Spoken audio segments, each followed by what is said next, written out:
What's going on, y'all? So today I'm going to be doing interior seats. Now I'm going to switch out these seats that I have. I just have the base 2.0 stock seats, which honestly they're not that uncomfortable, but I have new seats that I'm going to throw in these, and I'll show you guys those in a second. Super easy install. All you guys need is a flathead or a knife, a 14 socket, and then hands, patience, and a smile on your face. So for those that have never actually taken out the Genesis seats, it's super easy. They're all pretty much universal and the same. It takes a 14 and there's going to be 2 up front. Wow, my Genesis is dirty, don't even look at that. And then 2 in the back. So for the front 2, scoot the chair all the way back, and then for the back 2, scoot the chair all the way to the front.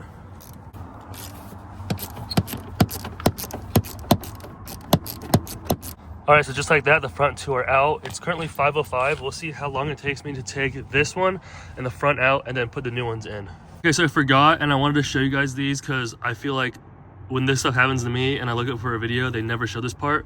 But on all of them, all the fronts and the rears, you're gonna have these little pieces over them that just sit like this. And if you have a tool, you can get underneath this side and just pop it off.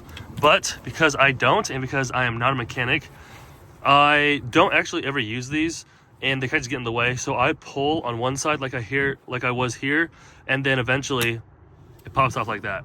So then you have access to those bolts.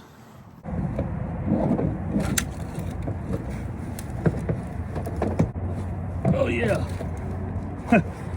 There's gonna be a connector at the bottom. You have to unplug that or else it won't come out. Forgot that, that's why it won't come out.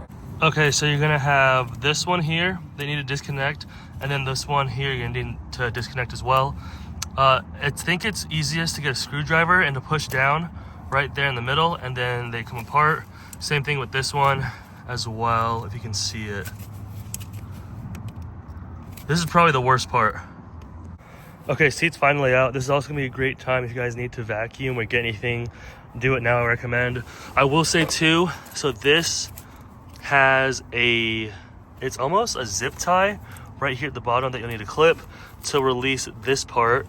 And then a heads up for anyone doing this to help out, this one right here has this white tab that if you slide it back, it will release it. And then this one, this black tab, pull that back and it will come loose. I do highly recommend using either a knife or a flathead of some sort, because sometimes these are old and if they've never been removed or anything, it's harder to do them with your fingers. But that's just a little, my 2 cents. Hey, also pro tip, don't do this at night. It makes it a lot harder unless you have some really good flashlights. But don't do this at night. I'm just finishing getting the new driver's seat in. Gotta make sure you add the connectors too, because I'd be forgetting that. Okay, I know this is probably super basic to a lot of people, but I still wanted to show it in case somebody wants to see it. Also, it's funny, I just heard someone on the highway tell someone they can't walk on the highway, which is pretty crazy. I've never heard that. But same thing, just like unplugging, you're gonna plug these back in. Boom, there's that one. And then this one goes in. Try and do it one-handed. I'm also doing my driver's side first because I'm pretty sure my neighbors get home about this time and I don't want to be in their way.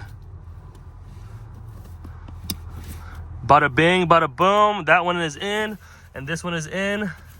So all now I have to do is bolt there, back there, and then you have your Genesis Coupe seats in or out. Okay, another quick tip that I have learned from doing this so many times is that sometimes when you take the seats in and out, you might hit this, which then moves the tracks.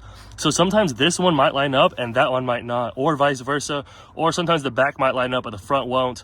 So if you're having issues and they're not lining up and not going in, they kind of fall in to the small grooves. If they're not doing that, or one's lined up, like this one's lined up and that one's not, just try moving this and then try moving that side, just that side. But if you want to not play yourself when you take these out, just don't move this, because then the tracks are messed up. But now I'm gonna put these in and then we'll do the rears. All right, so I just moved the seat all the way forward, and I bet you these two back here are gonna be almost lined up. Yep, this one looks pretty lined up already.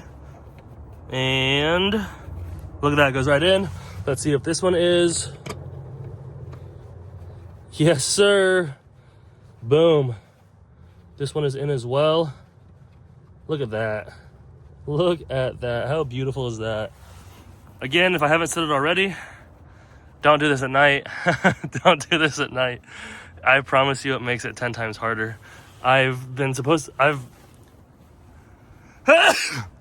Excuse me. I've been planning on doing this, and then finally I got to it, but it gets so dang dark here.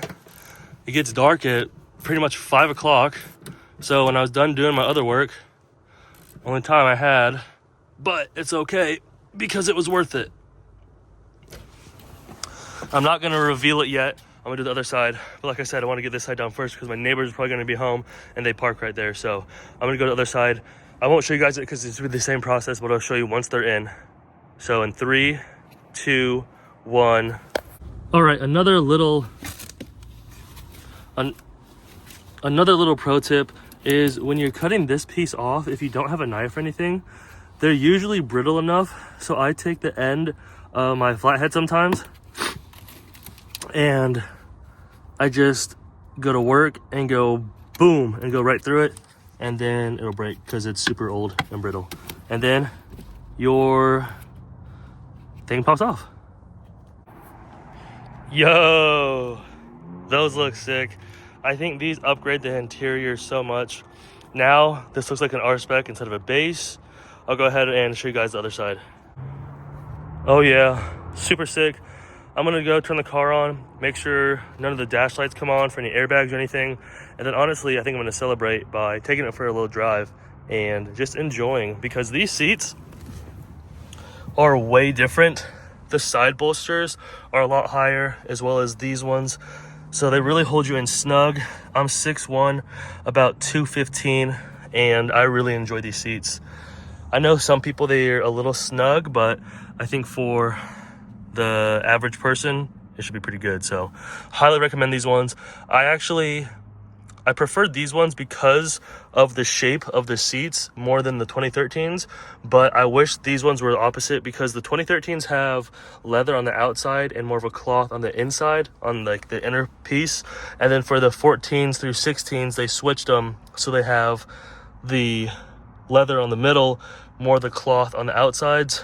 But I do like these a lot more because, one, it says R-Spec, and two, the side bolsterings hold you in a lot more. And yeah, I know y'all see that. I know y'all see that. I'm not sure why I'm getting a, whoa, it's a mess over there. Don't look over there. I don't know why I'm getting a message, because I checked. Actually, here's the inside look. I apologize, the car is dirty. We got the passenger seat. I do need to wipe them down a little bit. And then the driver's seat. Appreciate y'all. Thanks for watching. Like, comment, subscribe, and I'll see you on the next one. Peace out.